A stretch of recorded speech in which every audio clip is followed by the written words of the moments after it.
Hi everyone. আজ ছিল দশমীর পরের দিন, মানে একাদশী। আজকে আমার পাড়ার পুজো প্যান্ডেলে ছিল মা দুর্গার বরণ। তো আমি একটু আর্লি আজকে গেছিলাম বরণ করতে, কারণ একটু পরেই আমার একটা অন্য প্ল্যান ছিল। তো খুব মন দিয়ে মাকে বরণ করলাম আর প্রে করলাম মায়ের কাছে যেন সবাই ভালো থাকে, সুস্থ থাকে, আর আসছে বছর আবার যেন দেখা হয়।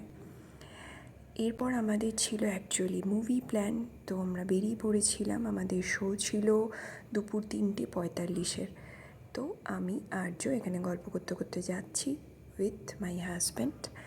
তো হলে পৌঁছে আমরা ফার্স্টে ওয়েট করলাম যে কতক্ষণে আমাদের ডাক পড়ে। তো আমাদের স্ক্রিন 3-তে ছিল মুভিটা। আমরা দেখতে গেছিলাম কান্তারা চ্যাপ্টার 1। এখানে দেখতেই পাচ্ছ আর্য পপকর্ন আর কোল্ড ড্রিঙ্কস এই দুটোর বায়না কন্টিনিউয়াসলি করছিল। ভীষণ জ্বালিয়েছে আজকে, যতক্ষণ মুভি দেখেছে ততক্ষণ চুপ ছিল, বাকি interval time, before time, after time প্রচুর জ্বালিয়েছে। এনিওয়েজ এগুলো তো চলতেই থাকে।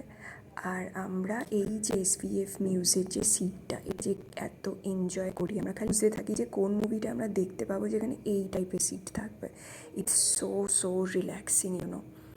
এইবার যে তোমরা দুটো ছবি দেখছো, এটা আর্য তুলে দিয়েছে পোর্ট্রেট মোডে, and that were my favourite. এখানে কিছু সেলফিজ দেখতে পাবে আজকের।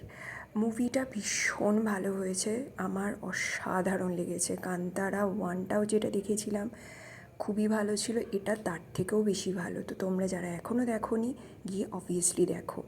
ভিডিও ভালো লাগলে লাইক, শেয়ার, কমেন্ট করে দিও। বাই।